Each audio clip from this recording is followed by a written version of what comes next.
So first ఇవాళ మన topic అర్థం చేసుకునే ముందు let's try to understand these two words. Vostro అలాగే నోస్ట్రో అని రెండు పదాలు ఉన్నాయి. మరి ఈ రెండు పదాలకి ఏదో ఒక మీనింగ్ ఉండాలి కదా, రైట్? ఈ పదాలు చూస్తుంటే నార్మల్ ఇంగ్లీష్ పదాలలాగా లేవు. నిజమే, ఇవి ఇంగ్లీష్ పదాలు కాదు, ఇవి లాటిన్ పదాలు. These two words are from Latin అనమాట. లాటిన్ లాంగ్వేజ్కి సంబంధించిన పదాలు. వోస్ట్రో అంటే మీనింగ్ ఏంటి? వోస్ట్రో అంటే మీనింగ్ యువర్స్. మరి నోస్ట్రో అంటే మీనింగ్ ఏంటమ్మా? అవర్స్. సో మరి వోస్ట్రో అకౌంటు నోస్ట్రో అకౌంటు అంటే ఏంటో మనం అర్థం చేసుకునే ప్రయత్నం చేద్దాం. సో ఇప్పుడు ఇండియా రష్యా గురించి స్టోరీ జరుగుతుంది కాబట్టి ఇండియా నుంచి ఒక బ్యాంకుని తీసుకుందాం, రష్యా నుంచి ఇంకో బ్యాంకుని తీసుకుందాం. ఒక చిన్న ఎగ్జాంపుల్తో అర్థం చేసుకునే ప్రయత్నం చేద్దాం. ఇండియాలో మనందరికీ బాగా ఫెమిలియర్ అయిన ఎస్బీఐని తీసుకుందాం. రష్యాలో let's say there is a bank called SBR. ఉందో లేదో నాకు తెలియదు. స్టేట్ బ్యాంక్ ఆఫ్ రష్యా ఉంది అనుకుందాం ప్రస్తుతానికి అర్థం చేసుకోవడానికి. ఓకేనా? అనుకుందాం. అనుకున్న తర్వాత ఇప్పుడు రష్యాకి చెందిన స్టేట్ బ్యాంక్ ఆఫ్ రష్యా ఇండియాలో మన ఎస్బీఐతో ఒక అకౌంట్ ఓపెన్ చేసింది అనుకోండి. నా తరపున, అంటే ఎవరి తరపున?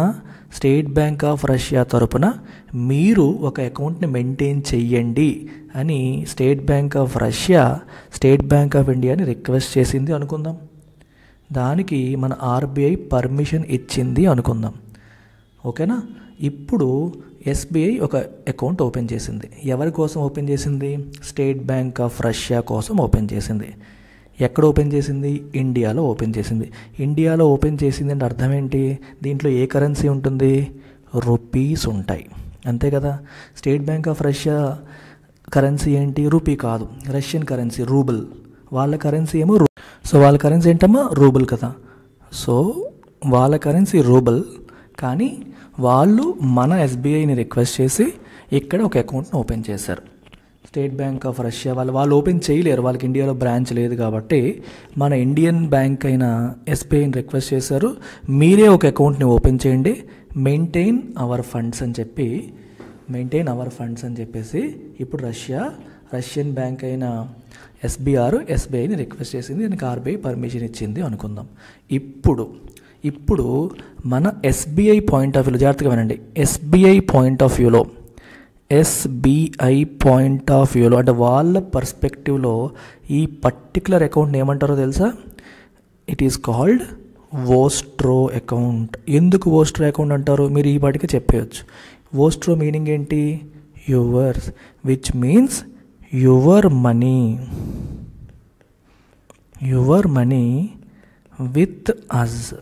ఇప్పుడు ఈ అకౌంట్లో ఇక్కడ కనిపిస్తున్న ఈ పర్టికులర్ అకౌంట్లో ఏదైనా మనీ ఉంది అంటే అది స్టేట్ బ్యాంక్ ఆఫ్ ఇండియాది అవుతుందా? అవ్వదు కదా, ఎస్బీఆర్దే. కానీ ఎస్బీఆర్ తరపున ఎస్బీఐ మెయింటైన్ చేస్తుంది. సో అందుకే ఎస్బీఐ ఏముంటుంది? Your money with us. So SBI point of వ్యూలో దిస్ పర్టికులర్ అకౌంట్, ఎస్బీఆర్ యొక్క అకౌంట్ మన ఎస్బీఐ మెయింటైన్ చేస్తుంది కదా రూపీస్లో, ఈ పర్టికులర్ అకౌంట్ని వోస్ట్రో అకౌంట్ అంటారు, which means your money with us. ఇప్పుడు నోస్ట్రో అకౌంట్ కదంటే వద్దాం. సో ఇదే అకౌంట్ని, సేమ్ అకౌంట్ని మీరు ఎస్బీఆర్ పాయింట్ ఆఫ్ వ్యూలో చూడండి. ఎవరి పాయింట్ ఆఫ్ వ్యూలో?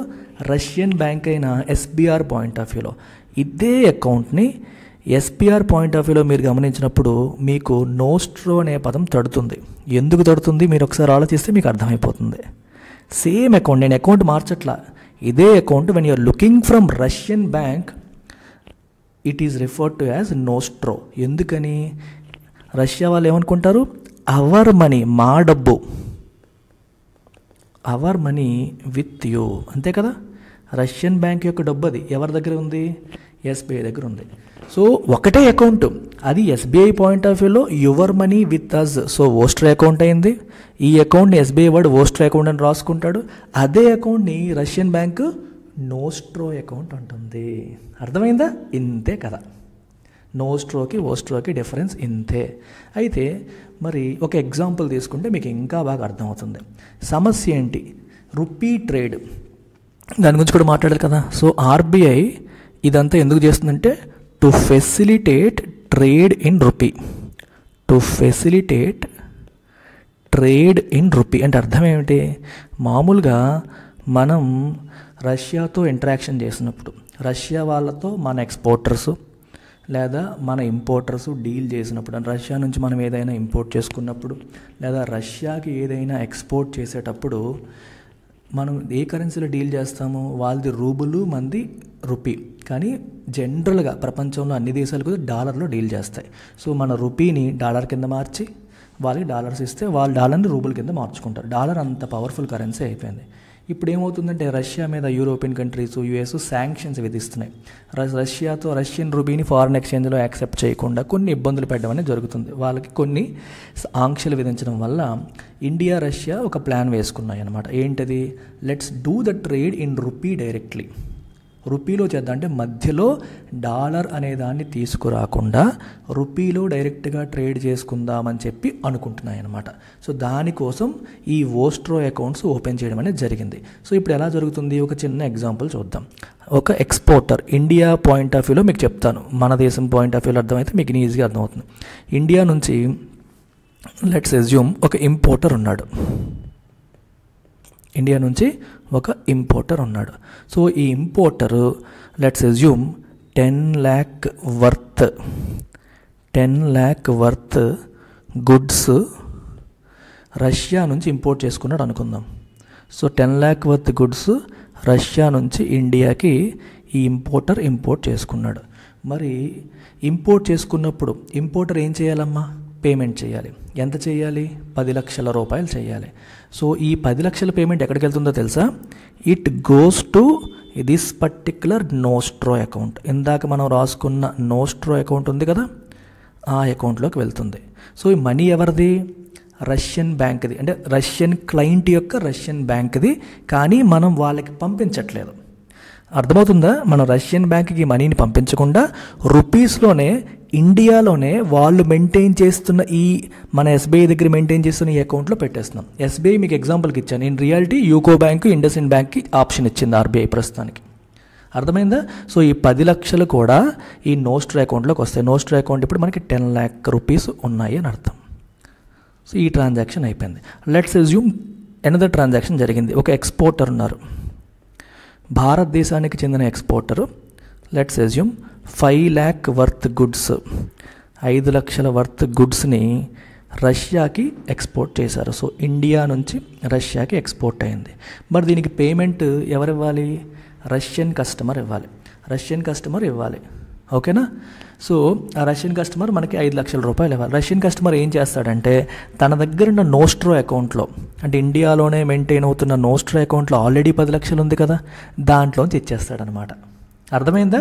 వాళ్ళు మన దగ్గర మెయింటైన్ చేస్తున్నారు ఆల్రెడీ. సో దీంట్లోంచి ఇచ్చేస్తారు. సో ఇప్పుడు ఇదే నోస్ట్రో అకౌంట్లోంచి ఒక 5 లక్షలు మైనస్ అయిపోతుంది. సో ఇప్పుడు నోస్ట్రో అకౌంట్లో బ్యాలెన్స్ ఎంత ఉంటుంది? 5 lakhs మెయింటైన్ అవుతుంది. మీకు అర్థమైంది ఎగ్జాంపుల్? ఈ రకంగా రూబుల్ అనేది మధ్యలోకి తేకుండా, డాలర్ అనేది మధ్యలోకి తేకుండా ట్రేడ్ అనేది రూపీలోనే చేసే ఒక అద్భుతమైన అవకాశాన్ని ఈ నోస్ట్రో వోస్ట్రో అకౌంట్స్ అనేవి ఇస్తున్నాయి. సో ఎప్పుడు మన వాళ్ళు ఇంపోర్ట్ చేసుకున్నా మనం డబ్బులు రష్యాకి పంపించకుండా రష్యన్ క్లయింట్ బ్యాంక్ ఇండియాలో మెయింటైన్ చేస్తున్న ఈ వోస్ట్రో అకౌంట్లో పడేస్తారు. మన వాళ్ళు ఎప్పుడు ఎక్స్పోర్ట్ చేసినా ఈ వోస్ట్రో అకౌంట్ నుంచే పేమెంట్లు చేసేస్తారు. అయితే ఎవరెవరు ఎంతెంత పంపిస్తున్నారు, ఏం చేస్తున్నారు అనేది ఆ బ్యాంకు ట్రాన్సాక్షన్స్ రికార్డ్ చేసుకుంటుంది, మెయింటైన్ చేసుకుంటుంది. సో ఈ అకౌంట్లని వాడుకుంటారనమాట ఎక్స్పోర్ట్స్కి, ఇంపోర్ట్స్కి. సో దీనివల్ల ఏమవుతుంది? Entire trade is happening in rupee. Trade దేంట్లో అవుతుందమ్మా? రూపీలో జరుగుతుంది. ఇది కథ. I hope you have understood the concept of Vostro, Nostro and why these terms came into news. న్యూస్లోకి ఎందుకు వచ్చాయో కూడా మీకు అర్థమైందని అనుకుంటున్నాను. మరి ఆర్టికల్ని బాగా అర్థం చేసుకున్నారు కదా. ఈ ప్రశ్న సాల్వ్ చేయండి. ఈ క్వశ్చన్ సాల్వ్ చేసి మీ ఆప్షన్ని కామెంట్ బాక్స్లో పెట్టండి. సరేనా? జాగ్రత్తగా చదవండి. మాకు కన్ఫ్యూజ్ అయ్యే అవకాశం ఉంటుంది. ప్రతి వర్డ్ని చదివి నీట్గా మీరు కామెంట్ సెక్షన్లో మీ ఆన్సర్ ఏంటనేది పెట్టండి. ఓకేనా?